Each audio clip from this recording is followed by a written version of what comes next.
Hello, citizens of the world. We are anonymous.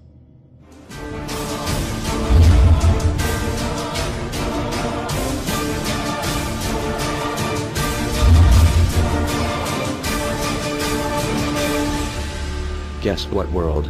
We are back. Everywhere you look, corruption. We continue to fight pointless wars over lies, and we are killing innocents and letting our children die in wars just to ensure the Federal Reserve can continue their petrodollar scandal. We are sitting idly by while these crooks continue to loan fake money out to us at interest, stealing our homes, and enslaving our children. Let me make this extremely clear to all of you listening. Many corporations, especially the Federal Reserve, used the government to steal $17 trillion from your children. Your children did not have that money. They are now debt slaves. These people have stolen money from your children that are not even born yet, and sold their freedoms. They have enslaved you and many around the world. Wake up, world. And they did all of this by counterfeiting money and loaning it out at an interest. They have stolen hundreds of trillions from people around the world. Have you heard about Microsoft's Xbox manufacturers in China? They had to install suicide nets outside their buildings to ensure their employees don't jump out of the window to commit suicide. These are the conditions your children in the US will be working under when the debt is soon owed, and it will be owed. It is not a matter of if it will be owed, but it is just a matter of when. And it will happen as soon as the United States economy collapses, which will happen very, very soon. And if you think because you do not live in the United States this does not affect you, you are wrong. And you are next. The only way we can stop this is if we all unite together and fight it. People of the US are waking up to the Federal Reserve scandal, and the powers that be are currently afraid of retaliation. And that is precisely why they trying everything they can to disarm us. You know how the media has been saying gun violence has been out of control and at an all-time high. They are not simply twisting the truth here or exaggerating. They are absolutely bold-faced presenting lies to you. First off, realize, gun violence in the United States has always been shockingly low. And gun violence has dropped by 49% in the last 11 years. The already absurdly low gun violence in America has literally dropped in half. In half. The fact they are saying that it is at an all-time high perfect demonstrates how biased the government and the media is. If this doesn't prove to you that they have an agenda, then nothing will. Do you remember how the media keeps repeating that there has been 74 school shootings since Sandy Hook? Those 74 shootings were not even mass shootings like they claim. Most were suicides and none of them even took place at a school. Not a single one. They are presenting lies to you, America. When will you wake up? At some point you have to ask yourself, why would the government fake 74 mass school shootings involving children? If they get our guns, we will lose the fight against them. And they will take away absolutely all of your freedoms and you and your children will be forever slaves. And don't forget they purposefully put you and your children into that debt. And because the Federal Reserve is present in all countries, the other countries of the world are next soon after. This plan is called the New World Order. It is the same New World Order the Vice President of the United States called for on national TV a month ago. He said we need to strive for and complete the New World Order. This is also the same New World Order President George Bush and President Kennedy said is our country's lifetime goal. And the same New World Order George Bush said on national TV said will happen no matter what we do, and we cannot prevent it. This has all been a long-time plan. The Federal Reserve and their partners want complete control of humanity. We cannot let this happen. They want to rule over us, like kings and queens. And humanity will be forever lost to enslavement by a bunch of tyrants who have publicly admitted they want to kill off the majority of the population so the masses are easier to control. They are going to wipe your bloodline completely off of the earth. He'll tell you the order of things to happen.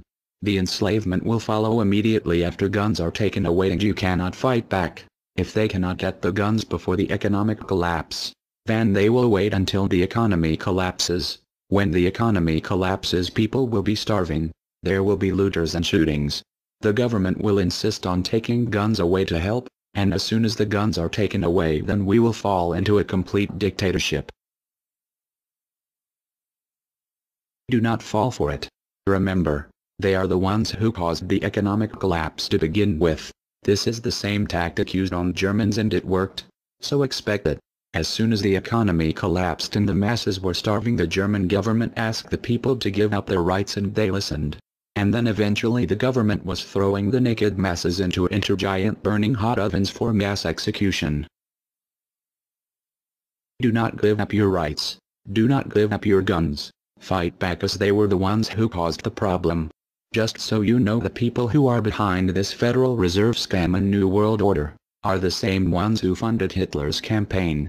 Make no mistake, these people are as brutal as Hitler himself, even more brutal. In fact, now we are going to show you some.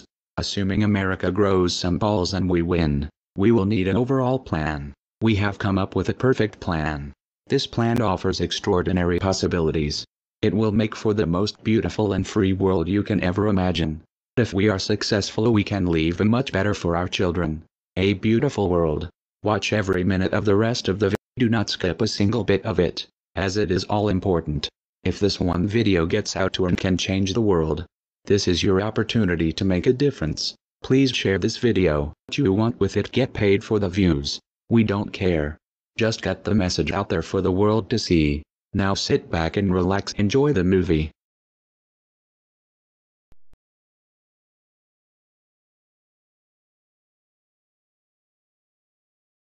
To you? Makes perfect sense. Okay. Anybody else want to throw anything out at us?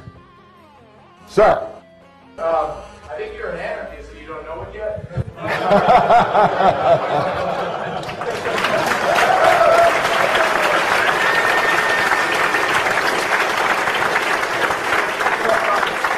Do you hear me denying anything?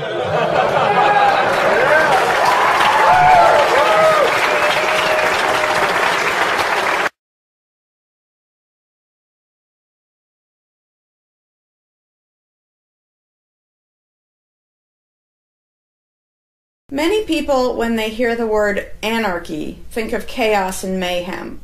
So they assume that an anarchist must be in favor of disorder and violence.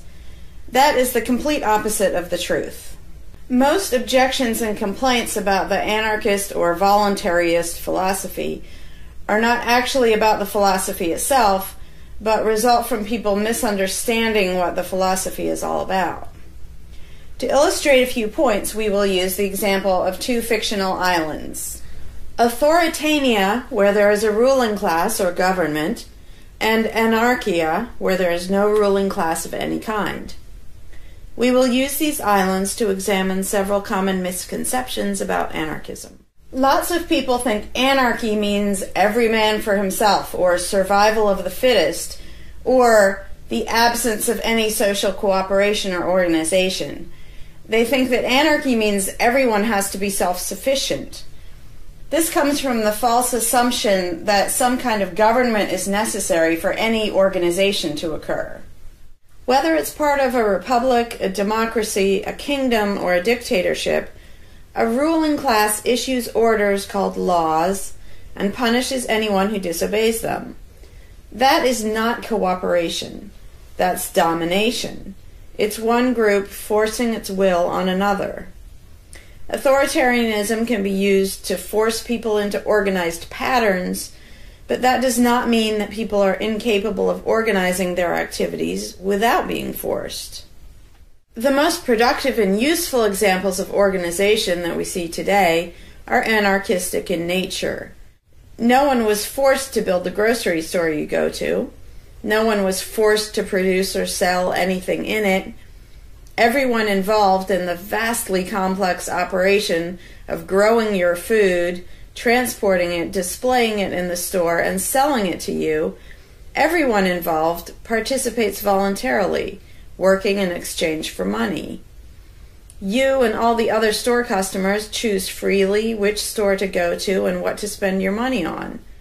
This purely voluntary arrangement allows for an amazingly complex degree of organized cooperation without anyone being coerced to participate.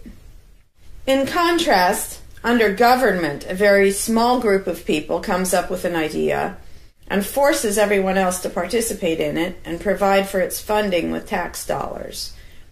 In the authoritarian version of a supermarket, the ruling class would tell people what to produce and how much, what prices to charge, and they would tell customers what they must buy and what they must pay. Anyone who did not comply with the centralized master plan would be punished in some way.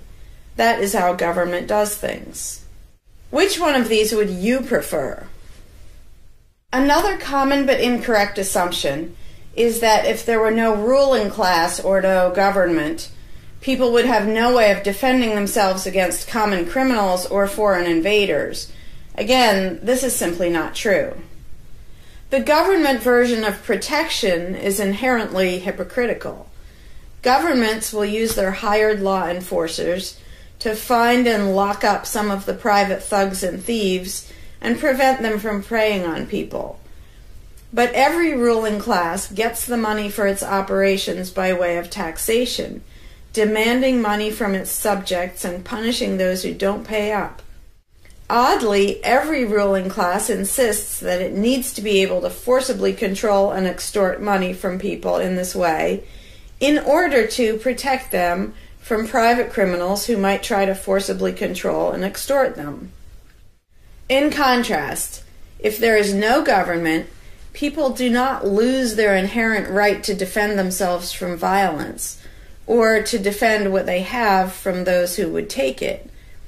Every person has this right, and they also have the right to organize and cooperate with each other to exercise that right. Organizing for mutual defense does not require any government-granted laws or authority. No one wants to be attacked or defrauded, and everyone wants to feel safe. Whether each person takes this on himself or herself individually, or whether they hire and organize others to do it on their behalf, it can be done on a voluntary basis. Those who insist that government is necessary often claim that if there wasn't a government, then smaller private gangs would spring up to enslave and rob people. Organized crime gangs exist along with government, and most people do not understand the dynamics between them and how government enriches and empowers organized crime while appearing to fight it. Black markets enrich organized crime, and money allows them to buy government protection. There's no reason to think they would do as well in an environment of freedom, where they would have fewer ways to make money and would be up against both individual and organized armed citizens. A criminal gang that's recognized as such has far less power than a gang whose aggression is perceived to be legitimate and proper. And that's the gang we call government. When thuggery is called law enforcement, and thievery is called taxation, and self-defense is called crime and terrorism, then even the widespread ownership of firearms can't do much to stop the aggression.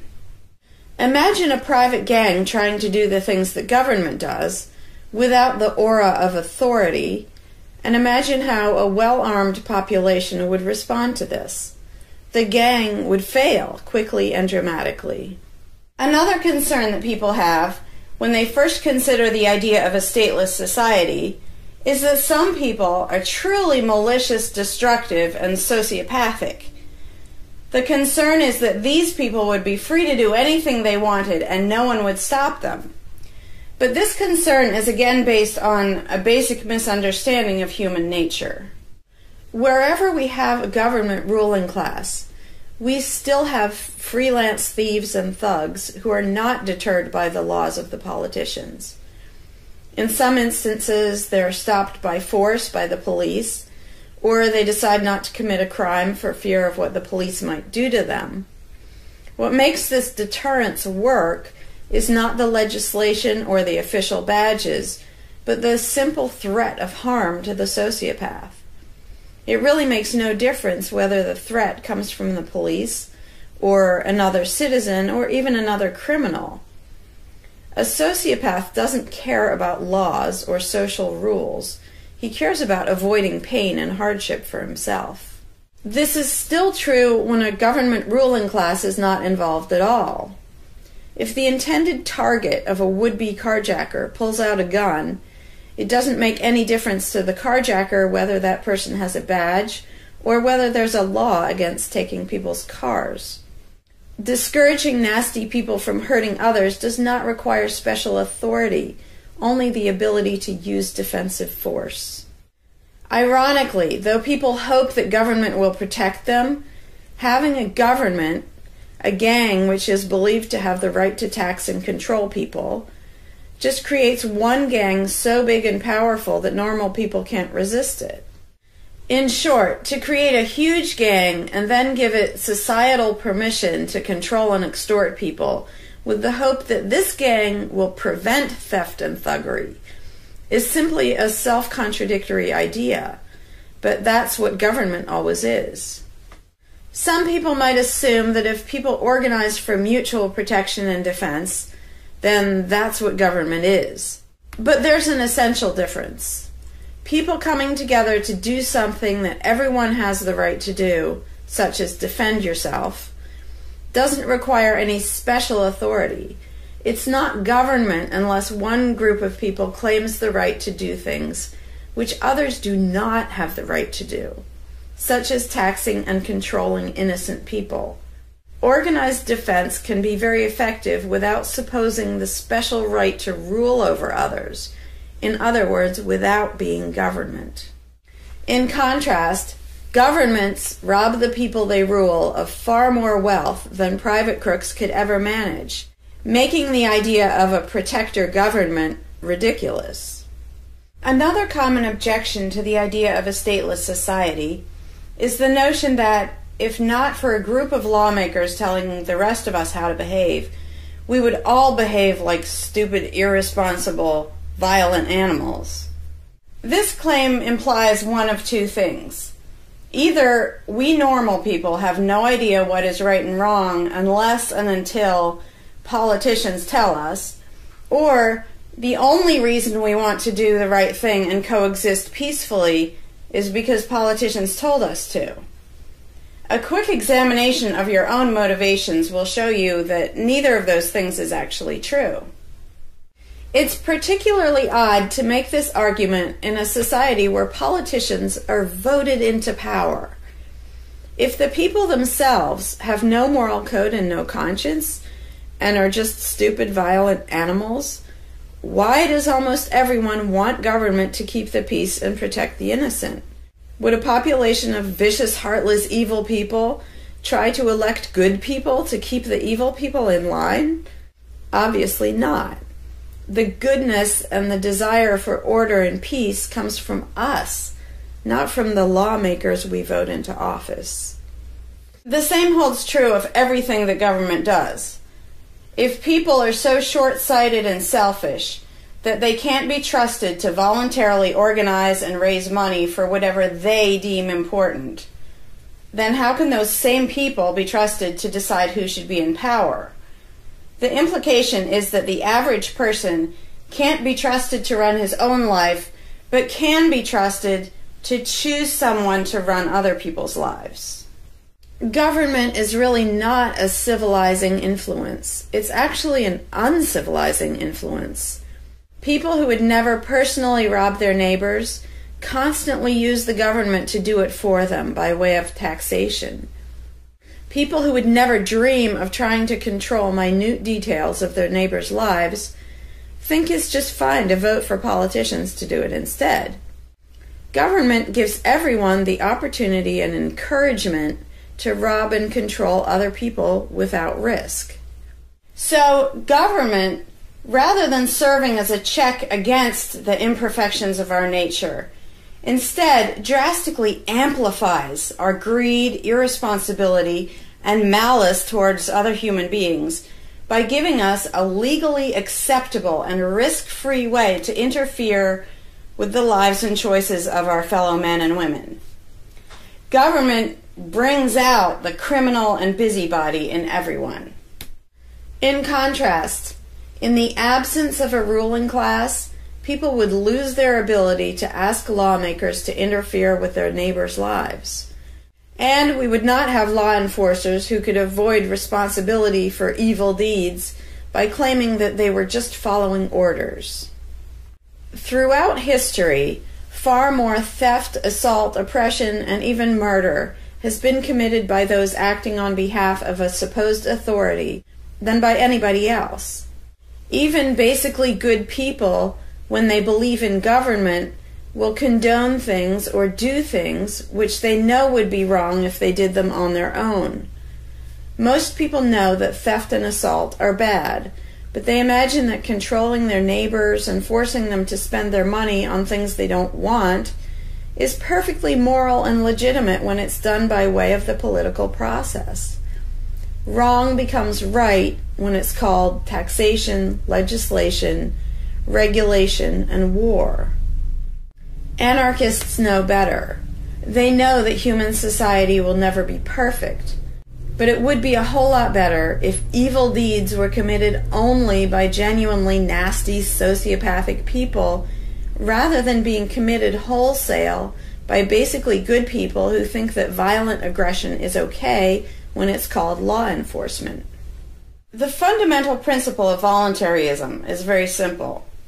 It's wrong to initiate violence against any other person, regardless of badges, laws, or alleged authority.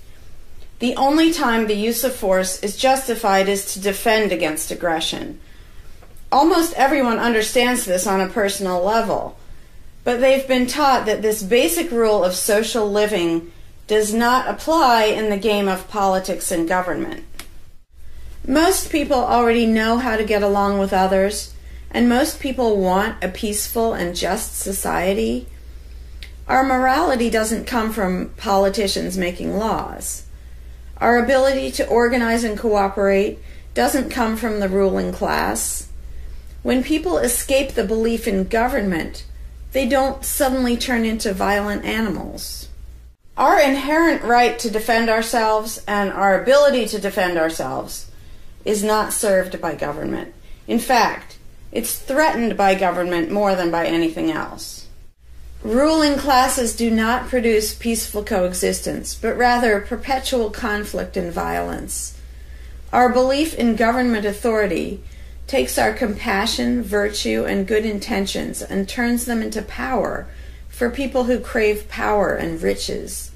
Of course, the people who benefit most from the political racket will put a good spin on the system and do their best to convince people that it's a social necessity. But ask yourself this: have the thousands of laws, regulations, and taxes imposed on you by politicians made you a better person?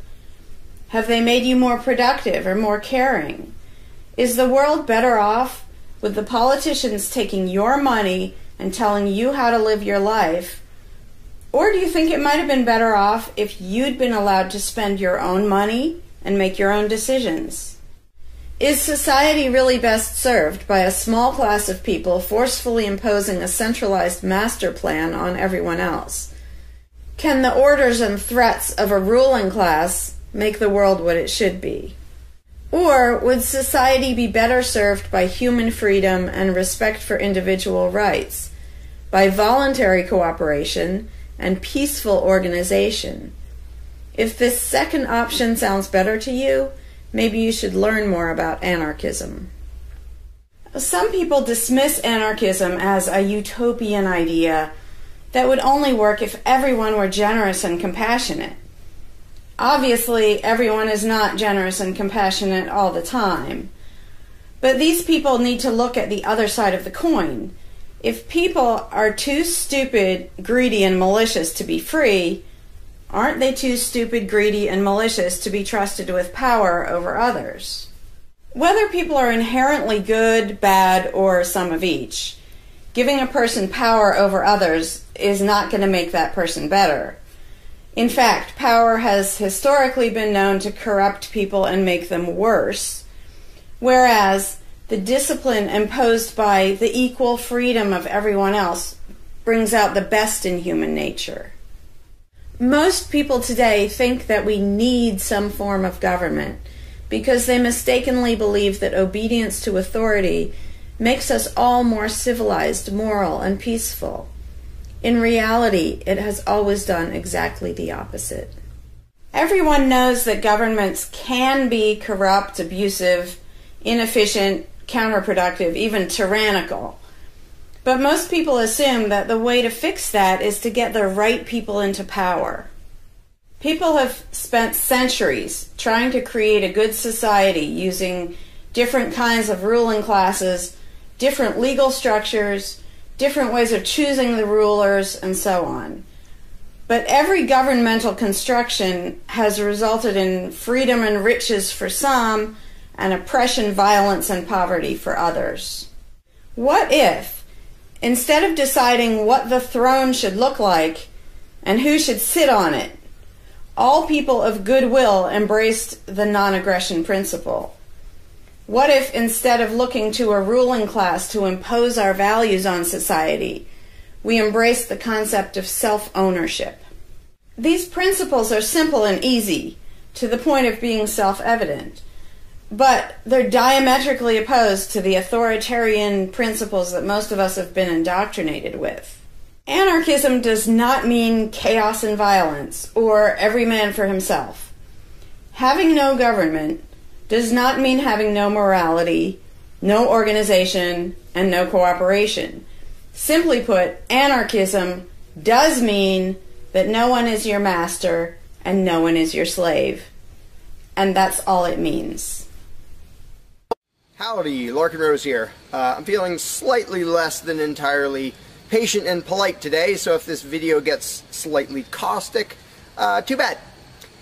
This video is for all the people who are constantly saying, well, if not for government, we couldn't have roads, or we couldn't have police, or nobody would care for the poor, or we wouldn't be protected, whether it's from local thugs or from foreign invaders. We wouldn't have this, we wouldn't have that. So thank goodness we have government and taxes, because we wouldn't have any of those things. And the first way I'd respond to that is by pointing out the assumptions that underlie that complaint, that argument. Basically what people are saying, because let's be clear about what the terms mean, government is the people who boss everybody else around. And taxes are those people demanding money from us. So they basically tell us, hand over a whole bunch of money and we'll decide how to take care of you. We'll decide how to spend your money. If we don't like it, too bad, we don't really have a choice. Like, well, you can vote in a few years and maybe something will change, even though it totally won't. So that's what people are saying. Basically, if we didn't have a ruling class stealing our money and then supposedly spending it to protect us, how could we possibly have roads or anybody to protect us? The implication is that in this country, for example, 300 million people would just sit around thinking, oh, we can't do it.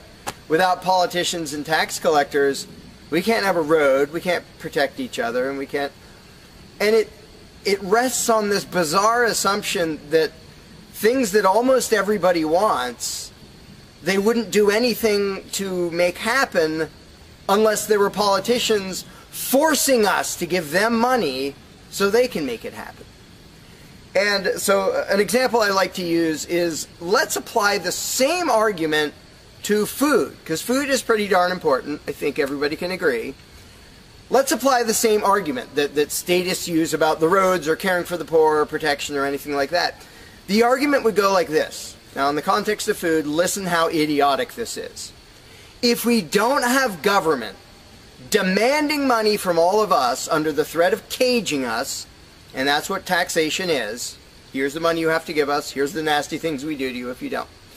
If that didn't happen so that they could build a big food production and distribution system and feed us, well, we'd all starve. We'd all just sit around saying, gosh, I wish we had food, but, you know, no politicians and tax collectors. We're just going to sit around and starve to death. Now, in this country, nobody would believe something that stupid, because all you have to do is go to a supermarket and see a perfect example of really efficient, organized cooperation that nobody is forced to do. There is no, you know, if you're going to make the argument that people make about roads and protection and all that, you'd say, well, nobody is forced to make any food for anybody in this country. How do you know everyone's just going to say, well, it's not my job, and we'll all starve to death? There's no guarantee. There's no master plan guaranteeing that we'll all have food. So obviously we're all going to starve if we don't have an authoritarian government stealing our money and then making food and giving it to us. Because golly gee, we couldn't possibly do it voluntarily ourselves. Again, in this country, nobody makes that argument because they see it happening voluntarily. Nobody involved is forced to do that. Nobody is forced to make you a single bite of food. There is no guarantee at all from anybody. And yet, Americans are, by and large, hugely overweight. Obviously, we don't have a lack of food. We might have a lack of healthy food. But obviously, we see that example, oh, we can handle that. You know, voluntarily, mutual cooperation, that's fine for food, but for some reason, it's not okay, and we can't even fathom the idea of the exact same thing handling roads, or handling protecting us, or other things that almost everybody wants. So there's, in the question, is this bizarre assumption that everybody will sit around really, really, really wanting something, but because there aren't politicians bossing us around and stealing our money, well, how could we possibly do it? And one of the most common things is, who will build the roads? Which is amazingly stupid to me. Just amazingly stupid. I have here in my pocket a little tiny thing. With this little tiny thing, I can be most places in this country and call people all over the world. And I own it myself. I'm not anywhere near rich these days, but I own one. Almost everybody I know has one of these. A little thing that can fit in your pocket, and just on a whim, you can open it and talk to somebody who's on the other side of the planet. And there was no coercion. Nobody forced anybody to make one of these. This is the result of voluntary cooperation. And that's it. Free trade. Organization, yeah, good. Cooperation, yeah, good. Coercion, which is what government is, and taxation, which is theft, didn't need that to do this. So what these people are telling me, oh, we wouldn't have roads if we didn't have government, is that somehow free individuals, relatively free, interacting voluntarily can make it so I can talk to almost anybody in the world on a little thing that fits in my pocket on a budget that is not a very good budget at the moment, but I still have one of these. That freedom, not authoritarianism, can supply me with this, but freedom cannot achieve a flat place. Because that's what a road is. It's a flat place. From here to there, because we have these machines that take us from here to there. By the way, we don't have those machines because of government. We have those machines because of free enterprise and voluntary interaction and cooperation. The idea that freedom can make a car but can't make a flat place is just idiotic. You really think we can't make a flat place? And so I ask people, and they say, well, who will build roads? Are you really telling me that you really and truly think that if government fell off the face of the earth, 300 million people in this country, 7 billion if you want to include the whole planet, would sit around in their houses thinking, golly, I wish I could go visit Fred, but I can't because there's not a flat thing from me to him, and I don't know how to do it. And the other 300 million or 7 billion people, we can't possibly do it because there aren't any politicians and tax collectors. If they were here, we could do it. If they were here to boss us around and steal our money and really inefficiently build a flat place, then we'd be set. Then I'd be comfortable and I could be confident that I could get places. I could visit Fred, I could go shopping, but now we're all going to sit in our houses wishing we could go to the corner store, but we can't because, golly, how could we possibly make a flat place from here to there? We can make these, where you can talk to anybody in the world. We can make machines that you drive around in, but no, we couldn't possibly make a flat place. And when people say, well, who will build the roads? The first answer is the same damn people who do it now. Politicians and tax collectors don't build the friggin' roads. Have you ever seen one out there? No, you haven't. They steal our money, waste most of it, do all their corrupt games, and then they pay other people. Here's an idea. How about if we pay those other people who actually build the stinking road? And the fact that that doesn't occur to people is a great indication of how well indoctrinated people are by the rulers who will perpetually tell us, you can't organize anything, you can't achieve anything, you can't do anything unless we are here to force it on you. And it's, again, there are a zillion examples, whether it's caring for the poor or protection or roads, obviously. where most of the population will say, I'm really concerned that poor people won't be taken care of, which means most of the population wants people in need to be taken care of. And if we didn't have politicians stealing our money, how would it happen? Here's an idea. Take some money out of your pocket and give it to one of the people that you think needs help. Why would you not comprehend that, but you would comprehend some guy 1,000 miles away passing a law to send an armed thug to take your money, to waste 90% of it, and then give a little bit to somebody who may just be defrauding the system or may actually need it? And the amount of indoctrination required to make people even ask these questions of how could we possibly do this without government? What do you think government adds to the equation? It doesn't add any resources. It doesn't create anything. Everything it gives away, it steals from us first, by way of taxation. It doesn't add any skills. It doesn't add any knowledge. The people who are here would still be here if the institution of government fell over. We have all the know-how, we have all the resources, all the technology. The only thing it adds is one group that's imagined to have the right to violently assault and control and extort everybody else. So what the question really means is, how could we have a road, or how could I help that poor, or how could that poor person be helped, or how would anybody protect us if there wasn't a gang of thugs with permission to violently control and rob us? And when you recognize that that is literally what the question means, you already see how utterly idiotic it is. And it's completely the result of authoritarian statist indoctrination. Nobody would come up with that on their own.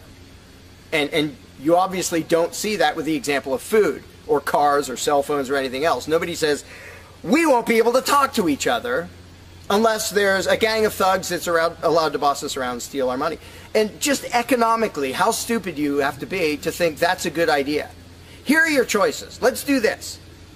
I'll give you these two choices for how you will be fed from now on. Either you can go spend your own money wherever you want. You can go to the supermarket or the local this or the local grocery, whatever you want. You can go decide what you want, and they'll tell you the price. You decide what you're going to buy and how much. And you can go to different places and you can shop around and you can do all that. That's option number one. But let me warn you, option number one does not give any guarantee that you will be fed. There's no master plan forcing people to feed you. So, oh my gosh, you better be really scared of that option, despite the fact that you can do it day after day and it works really darn well and feeds pretty much not only this country, but with a massive surplus. So that's option number one that apparently statists are scared of. Option number two is politicians will take as much money of yours as they decide to take. Then they will decide what, if anything, they will buy with that money in terms of food to give to you, to feed you. Do you really think that will serve you better, that that will feed you better? Yeah, I'm much more comfortable that I'll have I'll be fed, I'll be secure, everything will be okay if a gang of thugs who doesn't really care about me steals my money and then decides what, if anything, to give me back from what they stole. But that is implied in the question, whatever you put in the blank. How are we going to have blank if not for government? What you're saying is, how can we, the people who really want roads and food and cell phones and protection and all the things that almost everybody wants, how can we possibly have that unless we give someone permission to steal our money and boss us around and then decide what they're going to give us? And the same thing applies no matter what you put in the blank. How will we possibly do blank without government? One of the silly ones is caring for the poor. How will we care for the poor? Think of what that means. Like people, when more than half the country votes for a party to take care of the poor, it's more than half of the country saying, we're really concerned and we want to make sure that the less fortunate are taken care of, but we don't believe that normal people acting in freedom will take care of them. Well, if the people didn't care about the poor, they wouldn't win the election. By definition, if you vote for a welfare state, you're an idiot. Because either people are heartless bastards and you're going to lose, or people are compassionate and giving and you don't need to win. Just give them your stinking money. But people play the game, and that's the Democratic Party lives off of the idiotic notion that you're all so heartless that you should vote for us to steal your money to give to the poor. And half the country falls for it. Yeah, we're all so heartless that we voted you into office for the specific purpose of taking our money to help the less fortunate. That's just freaking brilliant. How about if half the country just gave their stinking money to the less fortunate? And then the less fortunate would all be rich, because it would be 1 trillion times more efficient than the government version of welfare ever is. Also, it would be actual charity instead of mass theft and corruption and fraud and all that fun stuff. But what takes the cake, the ultimately insane thing, whatever you put in that gap, how can we have blank without a parasitic ruling class and a bunch of hired thieves? It's just a stupid question, but it's extra super stupid when what's in the blank is, how will we be protected? Who will protect us from thieves and robbers if we don't have government? It's the most idiotic question. It's also the most frequent question from statists. So here's what the question literally means.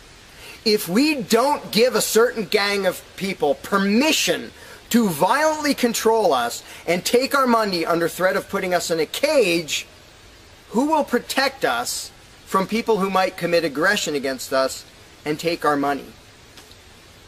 Wanting government for that is exactly as brilliant as saying, we have to have a carjacker in our town, otherwise somebody might steal our cars. Government is an appointed thief. If you don't think taxation is theft, first of all, you're a really well-trained slave. Second of all, try not paying. See what happens. See if they say, oh, it's quite all right.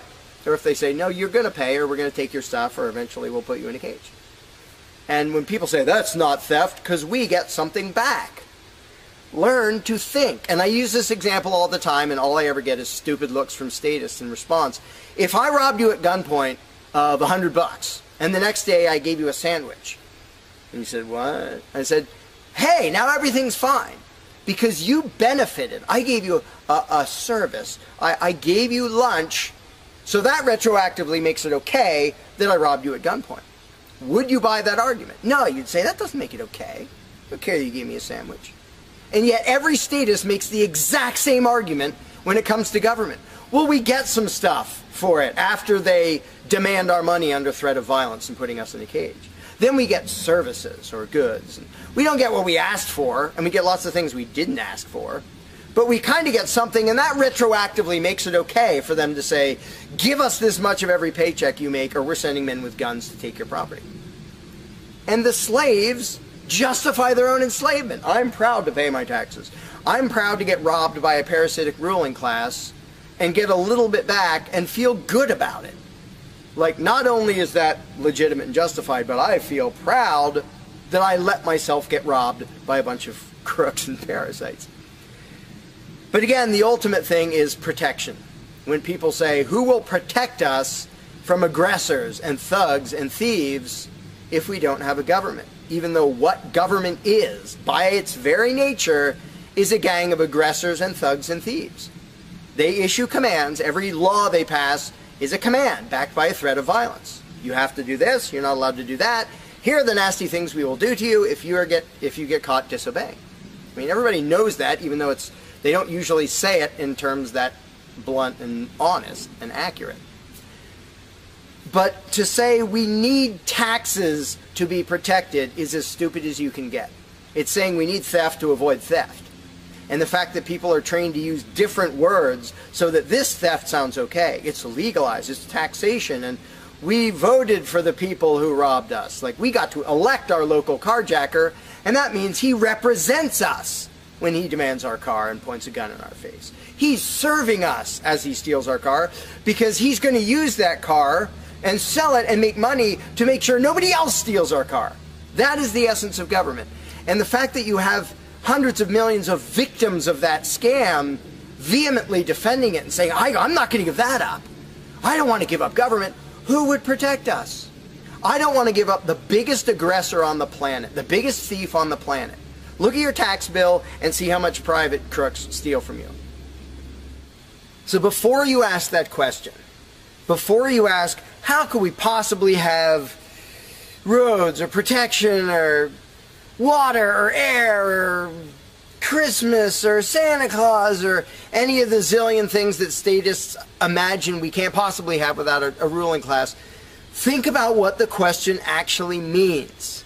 Because when you get to the point where you understand the implications of your own question, asking how can we possibly have this without a parasitic gang of thugs robbing us, when you actually understand what you're really asking, you won't ask the question because you will realize it's completely freaking idiotic.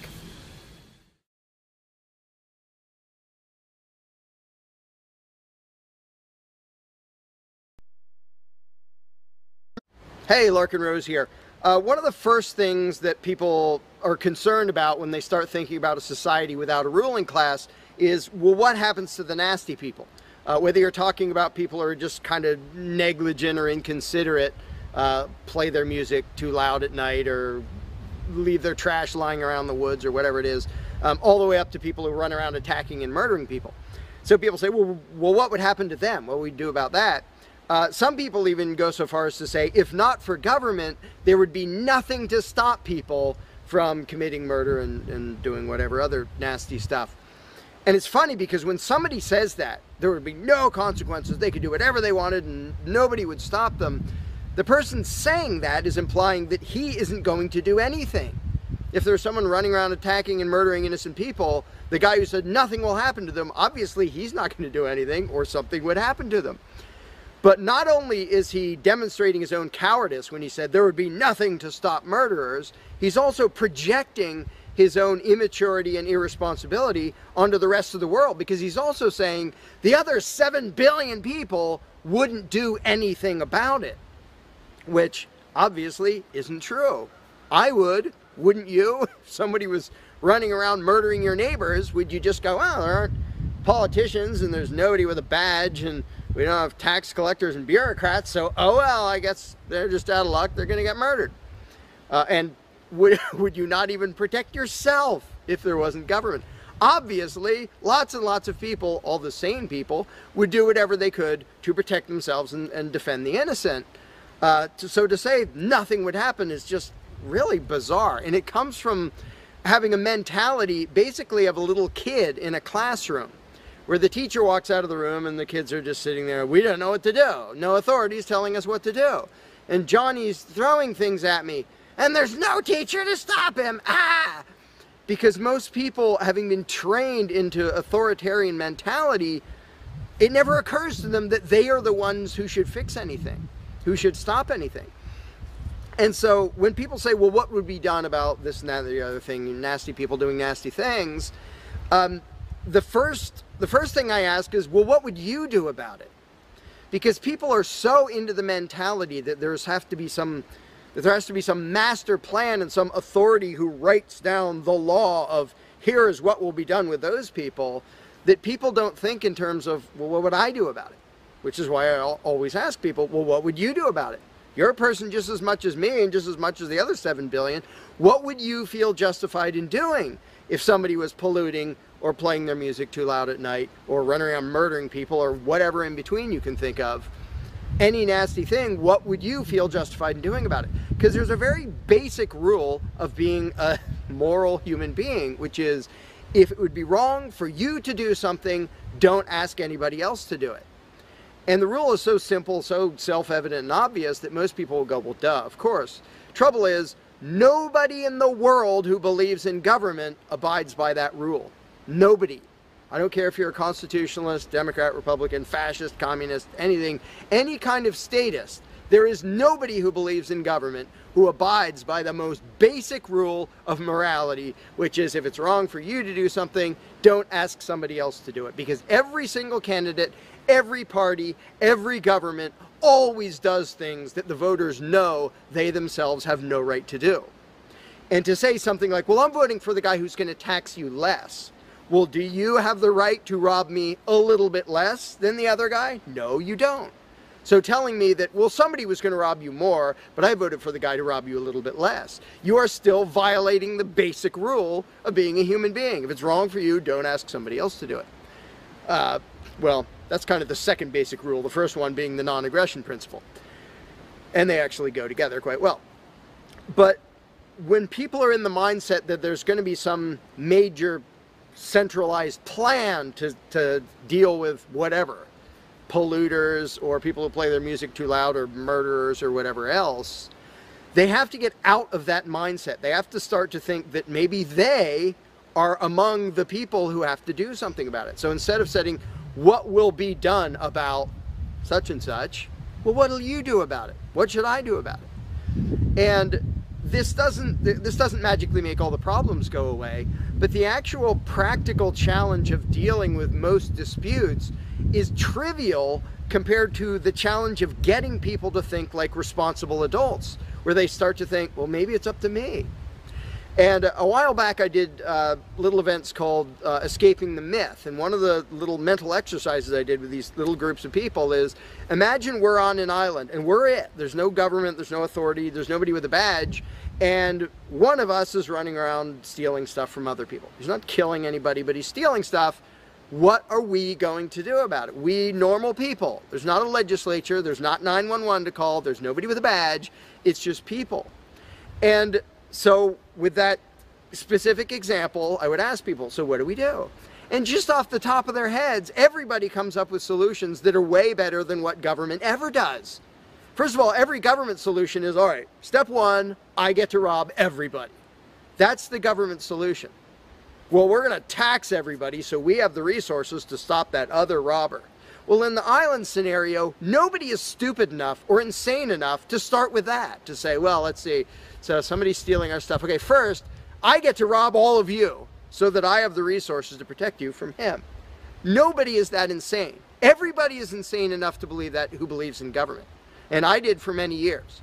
I was stupid enough to actually think that it was rational and moral to advocate mass extortion in order to protect people. And that's just stupid. So I just believed something insanely stupid for a very long time. Most of the world still believes that. But in a setting where people are put on the spot and they're responsible for what happens, they don't do that. They don't say, well, I get to boss everybody around and take their money. Nobody does that. So to me, the challenge is not even coming up with specific solutions to every imaginable dispute or problem, which I don't pretend to know how everything's going to turn out. And I don't intend to be emperor of anarchy. I'm not going to be in charge of the world. But getting people to the mindset where it's up to them, where there's just people, we're it. No legislatures, no people with badges, no authority, we're just people. Suddenly people are way better at solving problems and making things work. One good example is when there's a disaster. Unfortunately, sometimes it takes a horrendous event to bring out the best in people. And it brings out the worst in some people too. But when people say, whoa, my neighbor's house is floating away, I'm not going to wait for FEMA. I'm not going to dial 911. I'm going to jump in a boat and go save him. Because suddenly it's on me. Suddenly I'm the one who has to do something. And when it occurs to people that they're the ones who have to do something, and unfortunately usually that only happens in a complete disaster area, when it occurs to people and they suddenly take on the responsibility and start to think like adults, their solutions are generally a lot better than any government solutions and ever are. But to get to that mentality, people have to shift from the authoritarian mindset to the mindset of a self-owning individual who realizes there is nothing above me. There is no magic unicorn who's going to come to save the day, who's going to come save me from polluters or somebody playing their music too loud or murderers or whatever it is. It's just us. And if we realize that, then first of all, people would stop asking me, well, without a government, how would this be handled? As if I'm going to be in charge. I don't freaking know. What would you do about it? I can tell you what I would do about it. I could tell you what I might suggest, what I might predict, but who cares? I'm one of 7 billion people. I'm not going to be in charge any more than you are. So it's really a mental exercise that people have to think over in their own heads with their own moral codes instead of waiting for some outside answer. And it's why I don't usually get into those discussions of, well, here's my plan for how to deal with this and that and the other thing, because my plan doesn't matter. My plan will not be the best plan for any problem you can come up with. There will be a million people with better plans than whatever I could come up with. So don't ask me to describe how you are going to fix problems. I don't freaking know. And you can see the mind shift in people when they grasp that they own themselves and they suddenly realize, oh, okay, well, yeah, there are things we can do to settle disputes, to protect ourselves from attackers, to do this or that or the other thing.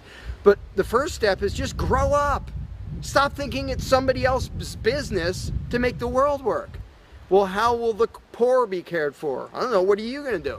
Well, how will we be protected from this? I don't know. What are you going to do about it?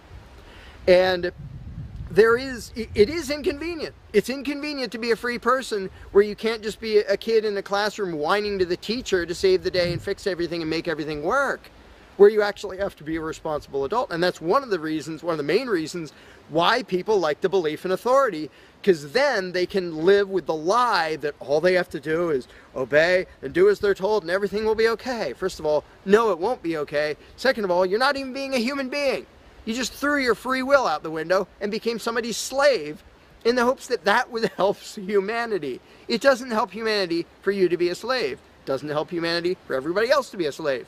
It does help humanity for you to start thinking as an adult, responsible human being who owns himself and who accepts that it is your responsibility to figure out how to make the world work.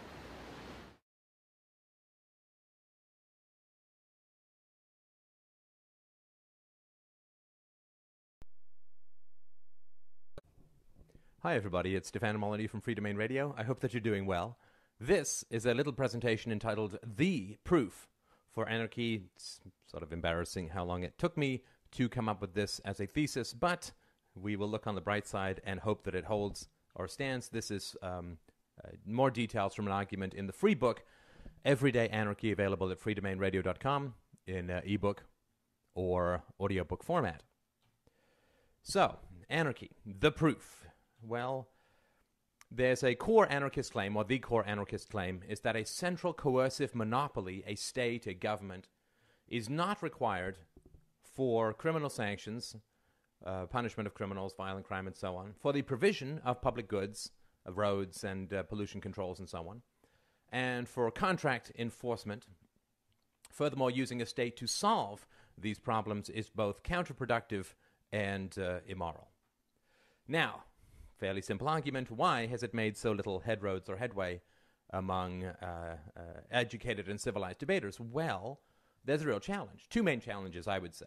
When you attempt to convince people of the validity of a stateless society, what happens is you kind of have to go one of two routes. And the first route is you say, well, there are historical examples of a stateless society, but they don't tend to get very far with people. People don't really know much about them. It requires a lot of research. The research can be biased by people's political opinions, either pro or con. It seems very distant and vaguely not credible because they've never heard about it before, so that doesn't generally tend to clinch the case. And the second, of course, is to provide theoretical models of how public services could be provided without a government, of how law courts could work without a government, and so on. And what this does is it tends to provoke the endless, yeah, but problem of endless questioning. Well, you might not need this, but what about this, and how would this work, and how would that work, and the other, and what if, and what if. And that doesn't tend to clinch or close the case either. So these have been the typical weapons in the anarchist arsenal, so to speak, but they have not been effective for the reasons that I mentioned. So the historical examples people bring up, well, a couple hundred years of medieval Iceland, there was medieval Ireland, feudal Europe, as some people say is a decent example, anarchic communes during the Spanish Civil War. Rothbard talks a lot about Pennsylvania, 17th century, modern Somalia, kibbutzim in Israel, and so on. But these aren't terribly convincing. There's very few people who are going to be saying we should run our society according to the principles that were enacted in medieval Iceland. It doesn't tend to be very, very convincing. It requires a lot of research and doesn't tend to get over the hump. These are distant examples, or you don't know much about them. They seem inapplicable. They seem foreign. And in the example of Iceland and Ireland and feudal Europe, they were ended by statist intervention, either domestically or from other countries. Requires a lot of research. It's just not terribly convincing, and we can see the results of the general acceptability of anarchistic theories, that it doesn't really come about, that these things don't really work. So the holy grail of anarchic argument is, what if they were an example of political anarchism that was in practice, that every reasonably educated adult was perfectly aware of and understood deeply. If we could use that example to prove that anarchism worked, not could work, not might work, not worked in ancient Ireland or worked in some future theoretical thing, or doesn't work in Somalia because of state funding and state intervention in arms sales and so on, the irrational society and so on, at least we would overcome a core argument against anarchy, which is that it is functionally impractical. Does such an example exist? Oh yeah. All I can say is abso-positively, frequently. But first, because I'm very keen on creating as many barriers to acceptance of the truth as possible, let's create the most difficult conceivable or possible case for anarchy. Because a theory which operates very well under the most adverse conditions can be assumed to operate even better under less adverse or less extreme conditions. So if a man can lift 100 pounds, it's perfectly valid and an entirely true statement to say, yes, he can lift 5 pounds too. If the escape velocity of to get out of Earth, to get away from Earth is 11.2 kilometers per second, 30 kilometers per second will escape Earth even faster. This is just a logical thing. That which works right on the borders or works under the most negative situations will also work under the most positive situations. If a bridge can hold a train, then it can hold a baby carriage. This much we can logically understand. So, the premise.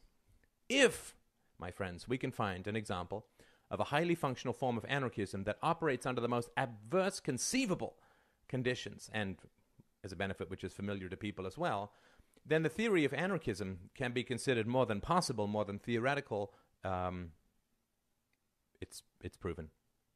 This may be our Einsteinian relativistic eclipse. It may be our Darwinian theory of evolution. We don't know as yet, but let's hold out for the mere possibility.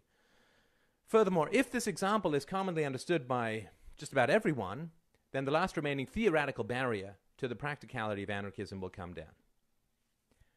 The challenge. So a stateless society, the avocation of a stateless society, faces the challenges of, how do you deal with, without a government, how do you deal with criminal prosecution and contract enforcement, the provision of public goods, roads, national defense, sewage, garbage collection, blah, blah, blah, and so on. Anarchist theorists do not say that these services are not required. Nobody says, we don't need roads. Roads are a fool's game. They're a con man's game. But rather that essential coercive agency is not required, not moral, and impractical in the long run. So the Free Domain Radio solution, and this is just stuff that I've been working on for the last couple of years, of these things called DROs, or Dispute Resolution Organizations. And these are like quasi-insurance companies that provide customers with things like contractual enforcement.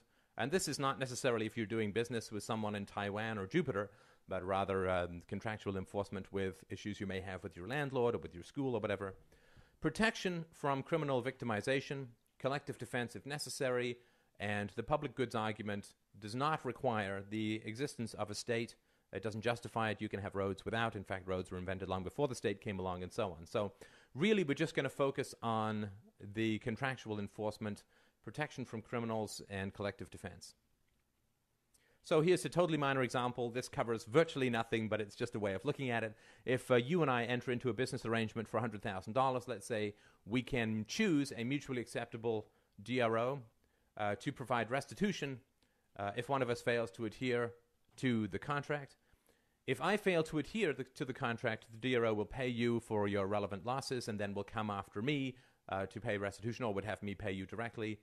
If I welch on the contract, break the contract, and refuse to pay any restitution, then DROs will raise the price for me to do my next contract. Like, if you take up smoking, your insurance rates go up. If I end up welching on my contracts, it becomes that much more expensive to enforce my contracts, and thus the price of me having contracts goes up. And of course, contracts are necessary for just about everything you do in a modern economic society.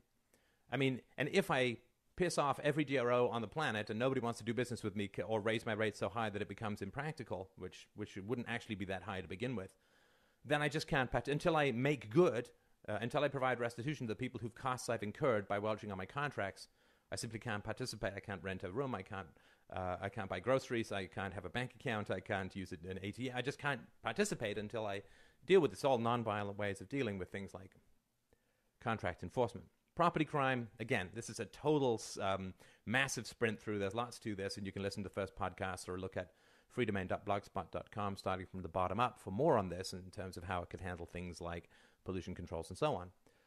So if I contract with a DRO for property protection, if I'm robbed, well, the DRO is going to pay me restitution, going to give me back the computer that was robbed, or pay for it.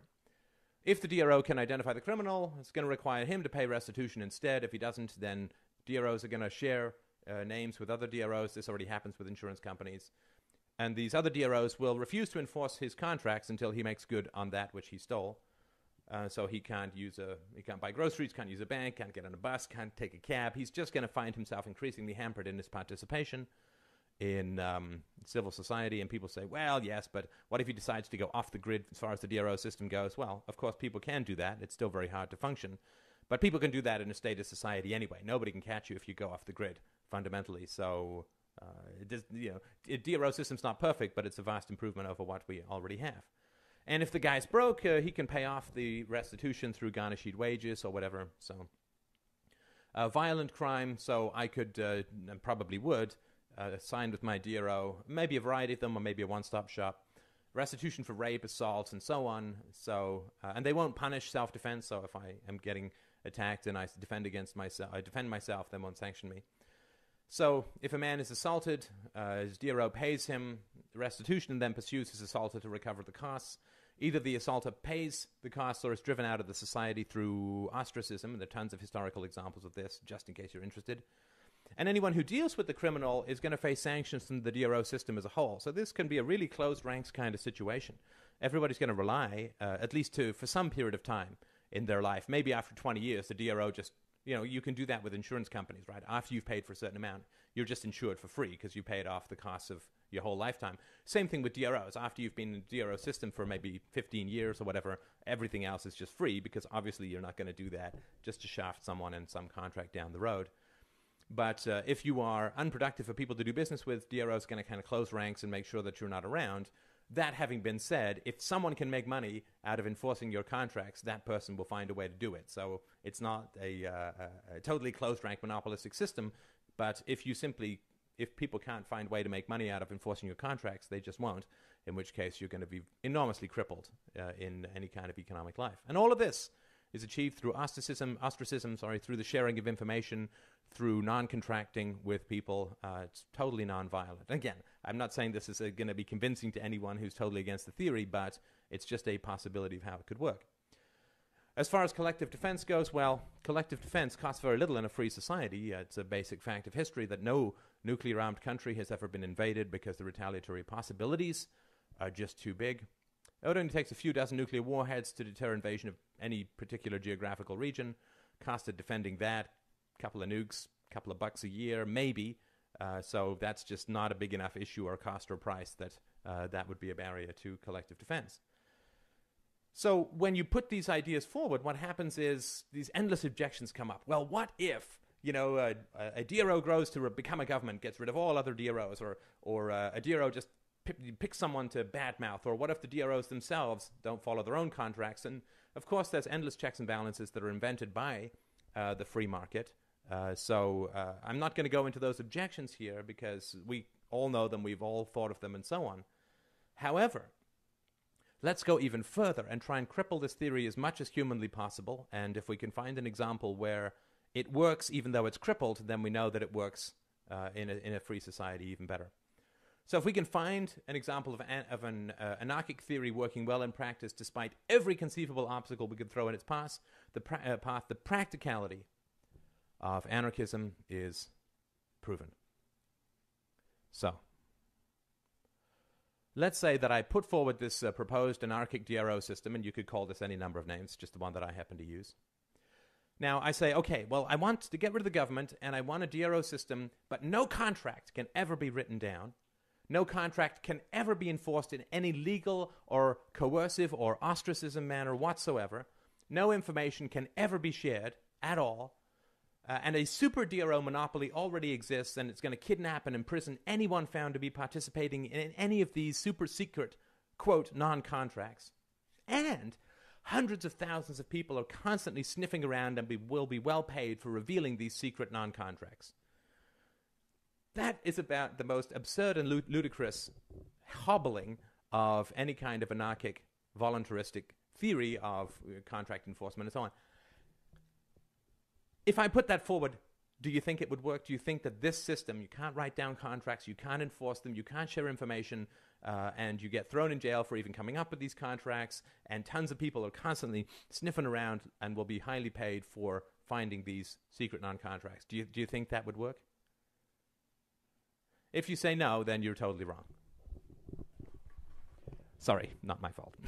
But if you say, well, no, DRO systems, even in a free society, are hard to believe. A DRO system like the one you just described would never work. Well, you're actually completely incorrect. This system that I just described, you can't talk about contracts, you can't enforce them, it's all handshake deals, and it's all hidden, and it's all under the table, and people are sniffing around to try and find them all the time.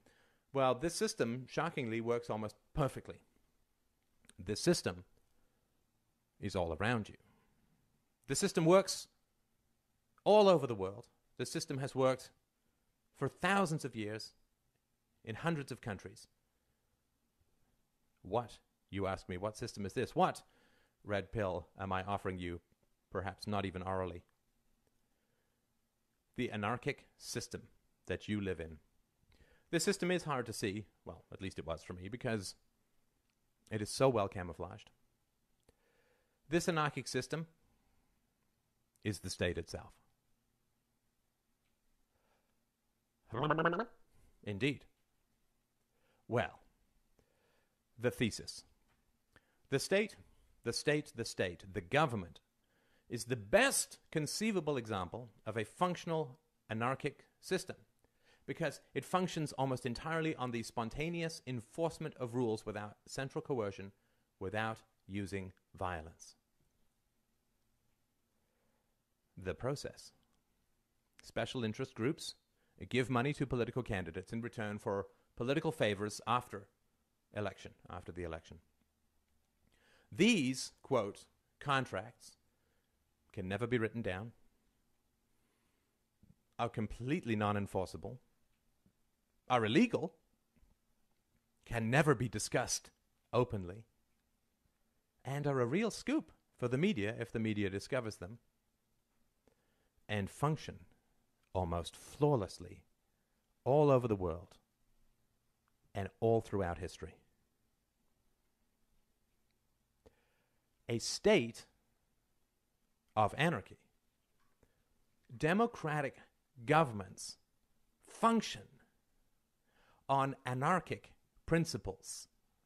That's why it's so hard to see, at least it was for me. These, quote, contracts that can never be written down, never be enforced, never be discussed, are punished by imprisonment, and are lucrative to expose, function almost perfectly.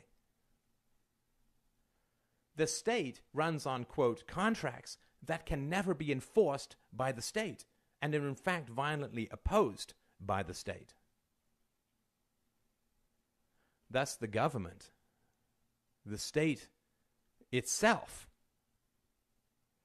is the best example of a perfectly functional state of anarchy. The proof. Remember we said, if anarchic principles can work under the most adverse conceivable conditions, then anarchic principles will work almost infinitely better under the least adverse conditions.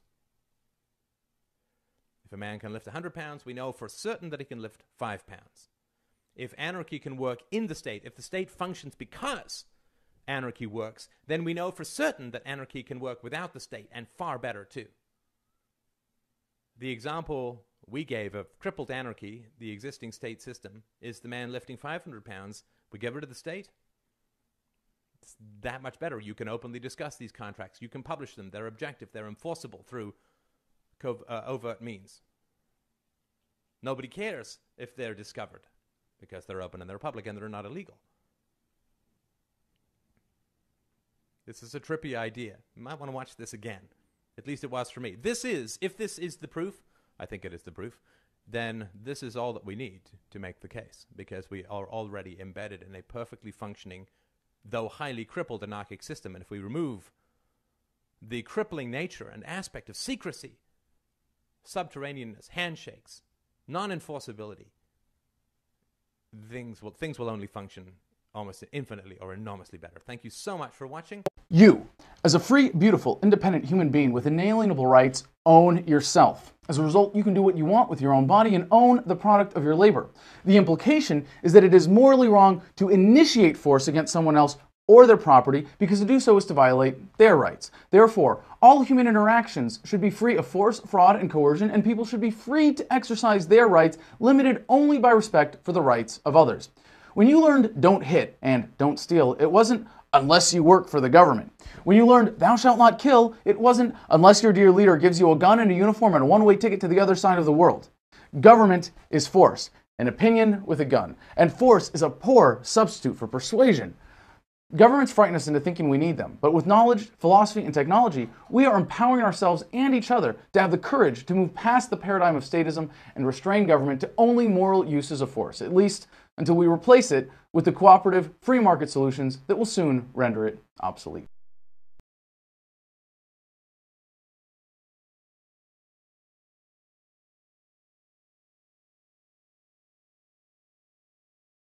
You cannot begin to imagine in how many ways the world is the opposite of what you have been taught to believe.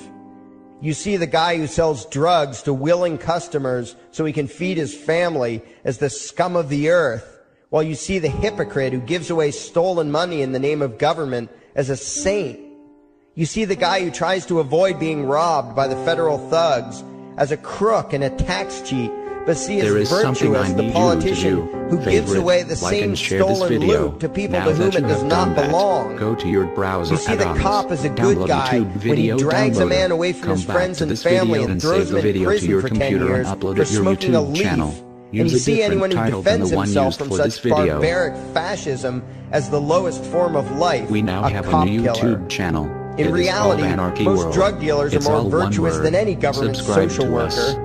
And prostitutes are far less to be ashamed of than political whores, because they trade only with what is rightfully theirs, and only with those who want to trade with them. These are the people responsible. The upstanding, church-going, law-abiding, tax-paying citizen who votes Democrat or Republican is far more despicable and a bigger threat to humanity than the most promiscuous, lazy, drug-snorting hippie. Why? Because the hippie is willing to let others be free, and the voter is not. The damage done to society by bad habits and loose morality is nothing compared to the damage done to society by the self-righteous violence committed in the name of the state. You imagine yourselves to be charitable and tolerant when you are nothing of the sort. Even the Nazis had table manners and proper etiquette when they weren't killing people. You think you're good people because you say please and thank you? You think sitting in that big building on Sunday makes you noble and righteous? The difference between you and a common thief is that the thief has the honesty to commit the crime himself, while you whine for government to do your stealing for you. The difference between you and the street thug is that the thug is open about the violence he commits, while you let others forcibly control your neighbors on your behalf. You advocate theft, harassment, assault, and even murder, but accept no responsibility for doing so. You old folks want the government to steal from your kids so you can get your monthly check. You parents want all your neighbors to be robbed to pay for your kids' schooling. You all vote for whichever crook promises to steal money from other people to pay for what you want. You demand that those people who engage in behaviors you don't approve of be dragged off and locked up, but feel no guilt for the countless lives your whims have destroyed. You even call the government thugs your representatives, and yet you never take responsibility for the evil they commit. You proudly support the troops as they kill whomever the liars in DC tell them to kill, and you feel good about it. You call yourselves Christians or Jews or claim to follow some other religion, but the truth is what you call your religion is empty window dressing. What you truly worship, the God you really bow to, What you really believe in is the state. Thou shalt not steal. Thou shalt not murder. Unless you can do it by way of government. Then it's just fine, isn't it? If you call it taxation and war, it stops being a sin, right? After all, it was only your God that said you shouldn't steal and murder, but the state said it was okay. It's pretty obvious which one outranks the other in your minds. Despite all the churches, synagogues, and mosques we see around us, this nation has one God and only one God, and that God is called government. Jesus taught nonviolence and told you to love your neighbor, but the state encourages you to vote for people who will use the violence of government to butt into every aspect of everyone else's life. Which do you believe? To those about to stone a woman who had committed adultery, Jesus said, "Let him who is without sin cast the first stone." But the state says it's perfectly fine to lock someone up if they do something you find distasteful, such as prostitution. Which do you believe? The Christian God says, "Thou shalt not covet," but coveting is the lifeblood of the beast that is the state. You are taught to resent, despise, and hate anyone who has anything you don't have. You clamor for the state to tear other people down, steal their property, and give it to you. And you call that fairness. The Bible calls it coveting and stealing. You are not Christians. You are not Jews. You are not Muslims. And you certainly aren't atheists. You all have the same God, and its name is government. You're all members of the most evil, insane, destructive cult in history. If there ever was a devil, the state is it, and you worship it with all your heart and soul. You pray to it to solve every problem, to satisfy all your needs, to smite your enemies, and to shower its blessings upon you. You worship what Nietzsche called the coldest of all cold monsters, and you hate those of us who don't. To you, the greatest sin is disobeying your God, breaking the law, you call it, as if anyone could possibly have any moral obligation to obey the arbitrary commands and demands of the corrupt, lying, delusional megalomaniacs who infest this despicable town. Even your ministers, priests, and rabbis, more often than not, are traitors to their own religions, teaching that the commands of human authority should supersede adherence to the laws of the gods they say they believe in. Several years ago, I heard one pompous evangelical jackass in particular pontificating on the radio that anyone who disobeys the civil authority, be it a king or any other government, is engaging in rebellion against God. Those were the exact words he used. What if the government is doing something wrong? Well, this salesman for Satan opined, that is the business of those in government, and you are still obligated to obey. Everywhere you turn, be it the state or the church, the media or the schools, you are taught one thing above all else, the virtue of subjugating yourselves to mortals who claim to have the right to rule you. It is sickening the reverence with which you speak of the liars and thieves whose feet are so firmly planted on your necks.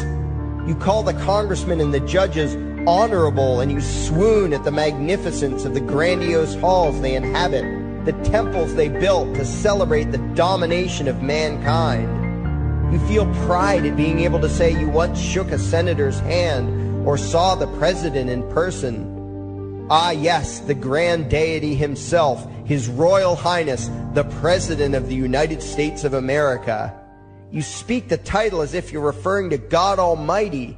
The vocabulary has changed a bit, but your mindset is no different from that of the groveling peasants of old who bowed low, faces in the dirt, with a feeling of unworthiness and humility when in the presence of whatever narcissist had declared himself to be their rightful lord and master.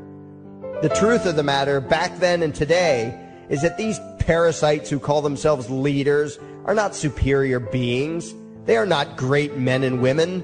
They are not honorable. They're not even average. The people who earn an honest living, from sophisticated millionaire entrepreneurs to illiterate day laborers doing the most menial tasks you can imagine, those people deserve your respect. Those people you should treat with courtesy and civility. But the frauds who claim the right to rule you and demand your subservience and obedience, they deserve only your scorn and contempt. Those who seek so-called high office are the lowest of the low. They may dress better, have larger vocabularies, and do a better job of planning out and executing their schemes, but they are no better than pickpockets, muggers, and carjackers. In fact, they are worse, because they don't want to rob you of just your possessions. They want to rob you of your very humanity, deprive you of your free will, by slowly leeching away your ability to think, to judge, to act, reducing you to slaves in both body and mind. And still you persist in calling them leaders. Leaders?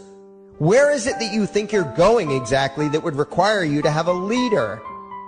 If you just live your own life and mind your own damn business, exercising your own talents, pursuing your own dreams, striving to be what you believe you should be, what possible use would you have for a leader?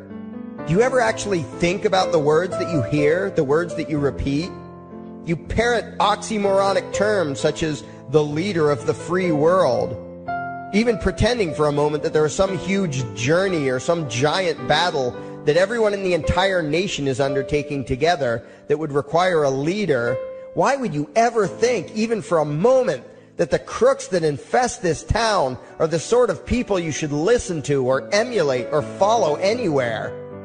Somewhere inside your mostly dormant brains, you know full well that politicians are all corrupt liars and thieves, opportunistic con men, exploiters, and fearmongers. You know all this, and yet you still speak as if you are the ones who are the stupid, vicious animals, while the politicians are the great, wise role models, teachers, and leaders without whom civilization could not exist. You think these crooks are the ones who make civilization possible? What belief could be more absurd? Yet when they do their pseudo-religious rituals, deciding how to control you this week, you still call it law, and continue to treat their arbitrary demands as if they were moral decrees from the gods that no decent person would ever consider disobeying. You have become so thoroughly indoctrinated into the cult of state worship that you are truly shocked when the occasional sane person states the bleeding obvious. The mere fact that the political crooks wrote something down and declared their threats to be law does not mean that any human being anywhere has the slightest moral obligation to obey. Every moment of every day, in every location and every situation, you have a moral obligation to do what you deem to be right, not what some delusional bloated windbag says is legal. And that requires you to first determine right and wrong for yourself, a responsibility you spend much time and effort trying to dodge. You proclaim how proud you are to be law-abiding citizens and express your utter contempt for anyone who considers himself above your so-called laws, laws that are nothing more than the selfish whims of tyrants and thieves. The word crime once meant an act harmful to another person. Now it means disobedience to any one of the myriad of arbitrary commands coming from a parasitical criminal class. To you, the term crime is nearly synonymous with the word sin, implying that the ones whose commands are being disobeyed must be something akin to gods, when in truth they are more akin to leeches. The very phrase, taking the law into your own hands, perfectly expresses what a sacrilege it is in your eyes for a mere human being to take upon himself the responsibility to judge right from wrong and to act accordingly, instead of doing what you do, unthinkingly obeying whatever capricious commands this cesspool of maggots spews forth. You glorify this criminal class as lawmakers and believe that no one is lower than a lawbreaker, someone who would dare disobey the politicians. Likewise, you speak with pious reverence of law enforcers, those who forcibly impose the politicians' every whim upon the rest of us. When the state uses violence, you imagine it to be inherently righteous and just, and if anyone resists, they are, in your eyes, contemptible lowlifes, lawless terrorist criminals. like the lawless terrorist criminals who helped slaves escape the plantations, like the lawless terrorist criminals who helped Jews escape the killing machine of the Third Reich, like the lawless terrorist criminals who were crushed to death under the tanks of the Red Chinese government in Tiananmen Square, like all the lawless terrorist criminals in history who had the courage to disobey the never-ending stream of tyrants and oppressors who have called their violence authority and law. And that includes the lawless terrorist criminals who founded this country. Everything you think you know is upside down, backwards, and inside out. But what has to take the cake, the height of your insanity, is the fact that you view as violent terrorists the only people on the planet who oppose the initiation of violence against their fellow men. Anarchists, voluntarists, and libertarians. We use violence only to defend ourselves against someone who initiates violence against us. We use it for nothing else. Meanwhile, your belief system is completely schizophrenic and self-contradictory. On the one hand, you teach the young slaves that violence is never the answer. Yet out of the other side of your mouths, you advocate that everyone and everything, everywhere and at all times be controlled, monitored, taxed, and regulated through the force of government. In short, you are teaching your children that the masters may use violence whenever they please, but the slave should never resist. You indoctrinate your children into a life of unthinking, helpless subservience. You are putting the chains around their little necks and fastening the locks tight. And worst of all, you feel good about it. Out of one side of your mouths, you condemn the evils of fascism and socialism and lament the injustices of the regimes of Hitler, Stalin, and Mao. While out of the other side of your mouths, you preach exactly what they did. The worship of the collective, the subjugation of every individual to that evil insanity that wears the deceptive label, the common good. You babble on and on about diversity and open-mindedness, and then beg your masters to regulate and control every aspect of everyone's lives, creating a giant herd of unthinking conformist drones.